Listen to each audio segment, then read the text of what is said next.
Are you looking for a life of freedom and flexibility? Do you want to have as much success with your family as you do in business? Here in the Entrepreneurial Family Man podcast, we break down the barriers and bust the myths that are keeping you from living your best life at home and at work. You deserve a thriving family, rich faith, and business success. Welcome to the Entrepreneurial Family Man podcast. All right. Well, welcome to this episode. We are excited about this topic today because it's all about how do you know when to launch your business? Is there even a right time to launch your business?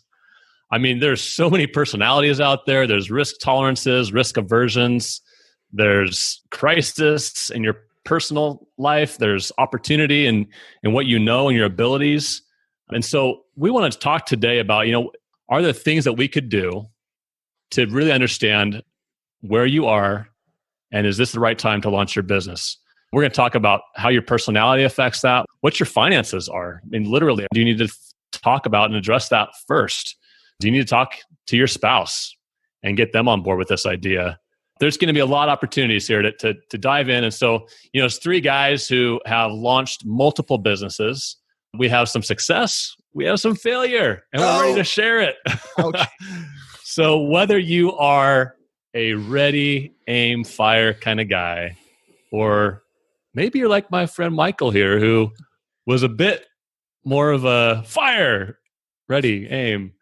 Let's talk about that. So Michael, you have a pretty cool story, actually. I really empathize with it, but tell us about your journey. What were you doing and how did you get launched into your business? Was there a right time for that? We get to talk about failures first, huh? And I'm number one failure. Here we go. Let's do this. Yeah. Was there a right time to launch my business? Absolutely. Did I wait for it? No, I did not. I had a construction business before I launched my coaching business, and it was really profitable. It was going well. Things were moving along. There's only one problem. I did not want to do that for the rest of my life. My knees were sore. I was tired. I just wasn't in my sweet spot. And so I started listening to podcasts and reading books to help me think about life differently and what my passion was. And I'd be swinging my hammer out there on the job site, listening to these shows. And I was so inspired about starting my own coaching business. And I got so excited that I didn't think through all the things I needed to think through in order to get this thing going in the right way. And that was a fatal mistake because I did launch my coaching business and I launched it way too early. I was newly married. My wife had a pretty big security gland and I didn't know that at the time. I had a baby on the way. So instead of jumping into a brand new coaching business, what I needed to do is start thinking about how can I put money aside and how can I prepare for this transition? And so a couple of months down the line after, I had a great first couple of months coaching. I'll tell you that much. I launched my business. I had clients. Man, I was on top of the world. And then that third, fourth, fifth, and sixth month came where those clients that started with me, their time was over, which the new clients would come right in, I assumed, and that didn't necessarily happen. So here I am 6 months down the line, and my client load was dwindling. But guess what wasn't dwindling? My bills. They stayed the same. And so I had to pick up my tool belt with my tail between my legs and find some construction work so I could pay the bills. And Michael, you had sold some of your tools also, as I recall. Yeah. I told everybody, I'm over construction. I'm done with this thing. I'm launching my own business. I'm a coach now. So I started getting rid of stuff. I told all my clients that I was done doing it. Many of them were disappointed. And here I was needing business. So I'm reaching out, looking for jobs to do. There I was, back to work, swinging my hammer and making money so I could pay my bills. Yeah. Trying to take the burnt ship out of the pile of ashes and put it back together, huh? Something like that. Yeah. Now, Jamie, your situation is in contrast to Michael's. So, I mean, you had a well-paid job, but you were kind of dying inside. I mean, talk to us about what was it like for you in a personal sense, in a financial sense? Why did you and when did you launch your business? So the first business that I launched was when I was a middle school Spanish teacher. And my pay actually wasn't that great because teaching was a second career. And so I hadn't taught for very long. I did have a salary position. But my thing was the noose around my neck of all the debt. That was the big barrier for keeping me from becoming an entrepreneur and moving into a life of freedom. And so it wasn't this whole thing that Michael was super passionate. I remember going to Dan Miller's event with Michael. He really is that fire ready aim kind of guy. Like Dan's like, hey, like who wants to sign up for this coaching mastery program and like go all in and make money? And Michael was like the first guy, like, I'm in, baby. Where do I sign? Exactly. For me, it's like I knew that I was wired to be an entrepreneur and that teaching wasn't exactly the right fit because I was always burned out. But we had $90,000 in debt. And so launching as an entrepreneur was more of like, how do we get the stinking noose around our neck? And so we started going nuts looking for low-hanging fruit sort of JOBs, but they were actually in the form of businesses because profits are usually better than wages. And so I started doing all sorts of entrepreneurial things to pay off these bills. Yeah, what kind of things were you doing, Jamie? So I had a gardening business, Parkside Gardens, right there in good old 716 Buffalo. I helped these little old ladies that knew a lot about gardening resurrect their old gardens that now they were no longer able to really do a lot of the work. And that just really took off. I ended up having a truck and a group of employees that we would go and do all these jobs over the summer. And similar to Mike, I had my headphones on. Well, I wasn't swinging a hammer. I was using a pitchfork to either put mulch on or plant trees. But it was like that was the time in my life where I was just like dreaming about doing bigger and better stuff in my business. But again, it was just that debt. Like I had made so many financial decisions that it just kind of kept me from having choices to move forward to really do a business, to launch, because I had all these bills at the end of the day that I had to pay. I had to keep my teaching job and work all these other side things, small businesses, just to keep the lights on. See, and so maybe you're listening to this and you have that money pain or the vocation pain. So for me, it wasn't necessarily the money. It was realizing like I'm in this dead end career. I mean, my first career right out of college was actually overlapped my senior year, was in politics, right? And so I kind of quickly, through some course of events, launched into this executive director position at this like pretty well-known PAC in Southern California. And I quickly realized after a few years, like, okay, I'm making decent money, but I'm living someone else's dream. And my time was just beholden to them. I mean, it was like a 24/7 kind of thing. We're constantly in campaign mode. And, I was newly married at the time too. So ours was actually more of a personal pain. It was like, okay, I'm not really living the life I think I want to live. I'm not thriving in areas of my life that I should be. And so we just had this situation where I was like, I got to get out of this. I don't want to run for office, even though people are saying, you should. I'm like, I don't want to though. But don't force me into that. And I see the guys that would do. Oh, please don't. Please don't. I'm like apolitical now. So vote Green choice. Party or something. I don't know. What you always joke about politics. Like, what does that mean again? Yeah.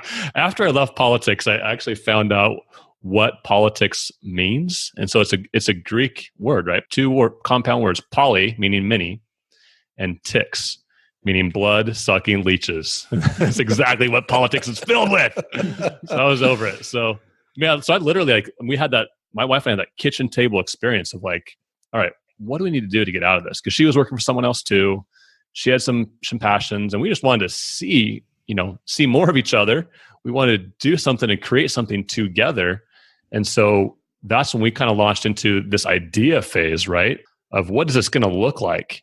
And so that kind of brings us to this kind of second part here where we talk about what is it like counting the cost. Great teacher once said, and talking about the cost of discipleship, he says, if you're going to go and build a temple, wouldn't first sit down and plan and be sure that he's prepared enough to make it to happen. Otherwise, you're going to get partway through and not finish it, and you're going to walk away with people mocking you. Looking like Michael McGreevy when he went back to... Sorry, Michael. Hey, Hey. That's a below the tool belt kind of blow there. Go back to the ash pile. No, but really, because this is something that I think is on people's minds. And again, whether you're in a job that you don't like or you have these ideas of a business, maybe you don't have the financial pain of this, but you've got a business that you could kind of pivot toward. So I want to talk about that. I mean, what was it like, Michael, when you sat down as a newly married, right? To count the cost with whether it's debt or income that you are currently had and you wanted to go to this new thing. Like, what did that look like? Gosh, I wish I could say that I sat down and really looked at all the numbers and had this extensive plan, but that wasn't me, right? We talked about how you're wired. I was ready to rock and roll. Like, I was so excited about becoming a coach. I was ready to just throw my business aside and dive in all out. And so I really didn't take a whole lot of time when I decided to jump into that coaching business. But I'll tell you one thing that made a huge difference, and I probably wouldn't be in business today if I didn't do this. But I had a situation where I was in a ton of debt. And if I hadn't taken care of that first, I think it would have weighed on me so much that it wouldn't have allowed me to weather some of those valleys that I faced as I was building that business. That's one thing that I would say is if you have a big chunk of debt in your life, if you have something that's hanging over your head, don't look at starting a business as a way of getting out of that debt. Business is going to put more stress on you. It's going to cause more financial pain. So while you have an income now, start digging into that and chipping away at that right away. I know you guys have some stories about debt as well. Yeah, Jamie, you've got a pretty amazing one. You mentioned it earlier. I mean, what was it like to climb out of that hole, $90,000 in debt? I mean, you had to have some plan and a metrics of how you were going to do that and how the business would help that. Yeah, we just went crazy. We just got super focused on getting that out of our life forever. And when I look back, yes, it was a lot of pain, but also kind of like what Michael said, that was going through that process and learning from those mistakes. I think that was a lot of what makes me successful in business today. It was leaning into that pain and struggling through and working our stinking butts off. And we talked about this earlier, this whole idea that there's this tendency to want to avoid that and just go right into the business and say, oh, I don't want to look over there at that horrible noose around my neck. But here's the thing. It's like, what if that is the training ground that was going to help you later on when you do run into these ups and downs in business, which we all know, like, it's not they come, it is when they come. And so we had 88,000-ish of debt, and we decided to just go nuts. And when that was gone, it just made it so much easier to do the things as a self-employed entrepreneur that we wanted to do, because that was like thousands of dollars a month in payments that it was part of our monthly budget that we didn't have to earn in order to run our household, to pay Sally Mae and credit cards and all these other things. And so on this section of counting the cost, I mean, I'm not trying to judge anybody, but if you can't face that debt, if you have it, and sacrifice for a period, maybe you don't have the strength to go down this path. Ouch. Is that Did you just say that out loud? Well, or maybe we could say it this way. If you can lean into them and have that success, then you build the muscle that you're going to need down the road in order to be an entrepreneur. Does that sound better? Well, hey, it doesn't have to sound good to be true, right? Just because it sounded harsh, there's still truth to it. I mean, you're starting a business doesn't solve your problems. It's like getting married, right? It just puts a microscope on them. It's a different set of issues. It is. And it's, sometimes, I mean, medicine doesn't taste good, right? But it's going to be helpful for you. So sometimes it's addressing that conversation of, gosh, am I prepared for this? Let's remember too, I mean, as entrepreneurs, the three of us probably weekly have questions like, doubts that come in of like, I don't know if I should be doing this anymore. Maybe I should just pick up a tool belt again, right? Is today too recent to have that thought? Right. It's Monday, of course. Yeah. So I have another example that I want to share that's a little bit different than the whole being in debt and having that, me and Ruthie's story where we had that noose of debt that really kept us from growing a business. And I had permission from my friend and client to share this, but I have a client named John, and he did the Dave Ramsey plan years before, and he was in a business that it was his own business, but it felt more like a job to him. And it wasn't the pain of the debt that he leaned into; it was the pain of positioning that business to be, I wouldn't necessarily say the catalyst, but to be the vehicle that was going to give him a life of freedom. And so what he did was he took a little bit more time to do what he felt like he was called to. And he stayed at that job and that business and packaged it in a way that he could sell it. And it was about 2 years ago that he sold his business for 7 figures. And he went after what he, I don't know if it was what was scaring him, but more what he was called to do. So it wasn't this thing of like, oh my gosh, I have all these bills and debts like me and Michael had, and we paid them off. This was like he had done some really smart things, and now he was ready to go into it. And I think the fear never goes away based on whether you're moving into something that's passion or you're moving out of something that's pain. Does that make any sense? Yeah. But yeah. I think there might be some listeners who maybe they've done well financially and they feel like they want to start a business, but it's not exactly like the same spot that I was in. Yeah. And Jamie, you work with so many individuals like that you coach that are maybe high achievers, and they're in positions that might be different, but there's just some commonalities there of not being satisfied, right? I mean, he had a thriving business, but it wasn't doing it for him. And he waited enough to position that and pivot to where he could sell it, have enough of a financial runway to make it work and pursue something that he loves. I mean, that was in a way, there's, as you were sharing that story, I was kind of reflecting a little bit on my situation. So, I knew that, okay, I don't want to do this anymore. And I literally went to my board knowing that I'm going to give my resignation, but I'm going to probably have to stay on a few more months because this is a small organization. There's no like backup plan or much other staff there. So like I gave my resignation like the end of April, and through circumstances and discussions, I ended up waiting and stayed on through the end of the year because we hired a replacement. We worked alongside each other for a few months. But what that did was this, as we talk about counting the cost, it gave Alicia and I an opportunity to really sit down and go, okay, what do we need to do? And what are some hard things we need to do to prepare ourselves, right? And so part of that was financially. I mean, so we talk about debt, right? So we paid down a little bit of debt. We had a house that we're like, you know what? This is a higher payment than we need. Let's just sell the house and kind of downsize for a while. We had a lot of friends that were like, hey, 2-3 nights a week, it was like, it's happy hour, let's go out. And so we kind of looked at our budget and went, boy, we're spending a lot of money going out. And so we positioned it to our, you know what, for this next half of the year, we're going to pull back a lot on our budget. And we were able to save. And so we had a goal of, I had this signing or whatever, stay on bonus, if you will, that was going to give us 3 or 4 month runway. And then we decided, let's just try to save at least 3 more months before we launch this thing. And that really helps. But you have to, just hear us here. You have to have some kind of a plan. And we all hear about that whole saying, right? If you don't have a plan, you plan to fail. And so really rolling up your sleeves here. And this kind of brings us to that discussion that's hard to have, but as guys, we need to have it. How do you get your spouse on board with this? Right? I mean, Michael, you had newly married and your wife was thinking, hey, this guy's set. He's going to probably blow up this construction business. And then boom, you throw something out of left field. So what was that like when you and Lydia were talking about this pivot?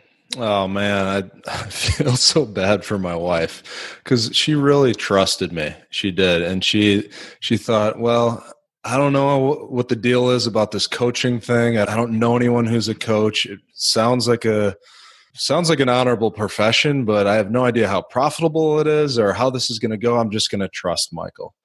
And honestly, she probably should not have trusted me in that moment because I didn't do the work to make sure that I was prepared properly. And so I really wish that if I could go back, I would have dug into that conversation a little bit. Not just said, hey, honey, this is what I'm doing. It's going to be awesome. Like, come with me. Like, that sounds all courageous and valiant and everything, but man, you got to dig in a little bit further because everyone's wired a little bit differently. Some people are very comfortable with taking a risk and putting themselves out there and having their life change on a lot of different ways. And other people really have a deep need for security. And my wife was one of those people. And you really have to get a sense for where your spouse is before you move forward, because that's going to create an environment that will help your business thrive. You don't want to find out later that your wife is very uncomfortable with change. You really want to dig in now and create a peaceful environment in your home to launch that business from. Jamie, have you had experience in this arena? I know you have. I don't even know I have to ask. Oh, man. I think when you said dig in a little bit more, I think my experience is that I would kind of submit some of these ideas but very shallow. Like when I get focused on doing something, I'm not really open to always to having my wife, she's probably the best accountability partner somebody like I could have, because I am one of those like fire aim ready guys like you, Michael. But I think I agree with you about digging in, because I would bring the stuff up and I wasn't really open to her. I just wanted her to kind of know that I was doing that. And that was, for me, that was like a check. Like, I have her blessing because she didn't really go into it. But I don't think in hindsight, all the bad decisions that I've made financially could have been avoided by just being open to having her wisdom and her flavor in the process. She also is kind of a pioneering type like me, but she's a little bit more methodical. And I think probably a lot of entrepreneurs that are listening to the show, if you're wired like you're not risk adverse, then you need those people in your life. And often we have them in the form of a spouse. So, I'm still getting better at this, but big decisions with business, it's like I'm afraid that because I want her blessing, and I kind of have that, the way I think is I'm not going to move forward if she says like, don't do this. It's kind of like the way I make decisions. Like, I can't do something because I have a smart wife. If she says it's a bad idea, I know it's probably going to fail. But, just really letting her in to know the details. Because I'm, number one, my strength is positivity. So like, I don't look at the negative on these things. Like, it's gonna work There's out. no negative. I mean, you guys have that very similar, right? I know, like, when we have these conversations about what we're going to do, like, we don't come up with a reason why we can't do them. We come up with a reason why we can and why it's going to work. Yeah, totally. I'm on the same page with you. And Jamie, this is one of the few times where being negative could actually be helpful. Agreed. What if you talk to your wife about the potential worst case scenario of launching this business? Wouldn't you rather have that conversation now before you launch versus down the road when it happens, or at least it happens in some way? And especially because oftentimes the worst case scenario is not actually that bad if it happens. Like for Chris, like your example is that maybe you and Alicia need to like pull back on some of these things in your lifestyle. And, instead of going out and doing all these things, you go back to Barnes & Noble on your cheap little dates. Like, I mean, some of these moments that I had when me and Ruthie were growing the business where we didn't live on a lot were actually like some of the sweetest times. And I think, Michael, that's like really, really powerful advice. Like, talk to your spouse about like what it would look like if our income was cut in half for 6 months of the year. And I think, guys, you might actually be surprised that it wouldn't be the end of the world. But we avoid those conversations. We avoid those scenarios because, especially with kids and stuff like that, it gets really painful to think about cutting little Cecilia's gymnastics or something like that. But we don't want to be the ones coming to our wife with never having this conversation saying, honey, like, how you supported me in the business and now we need to cut our kids gymnastics and this and that. Like, it'd be better for our wives to be like on the same page with us when it gets a little tighter on the belt, right? Mm-hmm. Yeah. As you were talking, I was just recalling a date I had with Alicia literally just a few months back. And I don't know what got us on this topic, but we were talking about this starting point that we had, right? Of when we first launched our business. And again, we were coming at it from a more of a personal freedom and flexibility topic of wanting to not work for the man and, be able to kind of create this life and dream that we wanted. And by the way, my wife, Alicia, is very similar personality to Michael and Jamie of just being positive and like, hey, we'll figure it out. We'll do it. And so we were talking about this literally just a few months ago. And I was like, gosh, what was that like for you when I was just telling, say, I don't think I want to do this anymore. And let's kind of explore this entrepreneurial streak we have. And she was like, you know what? I just want to trust you because I knew we needed a change, but I was kind of terrified. Like, I didn't think it was going to really happen. In the back of my mind, I'm going, I didn't think it was going to happen either, but I just tried it, right? So sometimes you just have to have those tough conversations. And I think, what you guys said there is so key of just saying, go to the worst case scenario and even put some numbers on it if you want to. Like, if you have a budget and your budget right now is whatever, if you had to, would you have to cut that in half? Would you have to, what would that be like? And would there be a timeline even to say, okay, if we really want to make this work, could we go through a couple seasons that are pretty tight? But I think we have this idea of we can get our spouses on board. Once we have this plan, we've got our spouses on board, I think we got to open it up to some accountability, some people outside of us. That's not just our attaboy type of friends or, mom or dad looking at it. So, what do you guys think about this? If you're opening up your plan, do you have people in your life that you can just share this with and say, hey, here's what I'm thinking. Start poking some holes in this. Give me some feedback. But what if they think my plan is stupid? Or if they think I'm an idiot and it's not going to work? You got to be able to back it up, man. Back it up. Maybe you're going to have to think into it to really explain what you're going to do when things go bad, right? Like have a contingency, right? Not only that, but your plan is stupid if you don't show it to somebody who can poke some holes in it. Can I just say it that way? If you're protecting yourself from being humiliated or being embarrassed about your plan, that is stupid. I'm sorry to say that directly.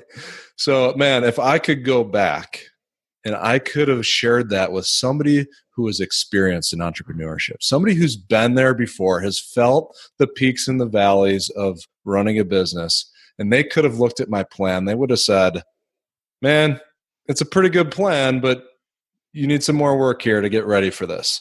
Wow, how much heartache that would have saved me. So this is absolutely crucial.